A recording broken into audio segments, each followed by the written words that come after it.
এইমাত্র আমাদের এলাকায় বীরসিংহ একটি বিদ্যুতের শর্ট সার্কিট হওয়ার কারণে এইমাত্র আগুন ধরে গেছে।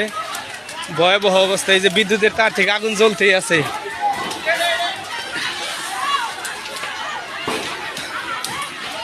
দেখেন কি অবস্থা।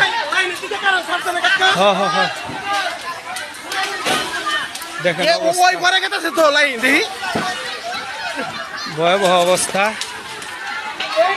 ঘর বাড়ি কি অবস্থা জ্বলতেছে দেখেন।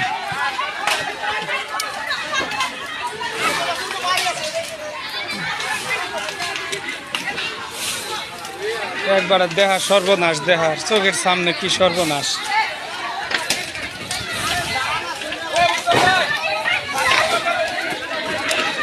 দেখেন কিভাবে চোখের সামনে পুরো একটা জীবন ধ্বংস হয়ে যায়, আর পুরো একটা সংসার পুরো ছাই।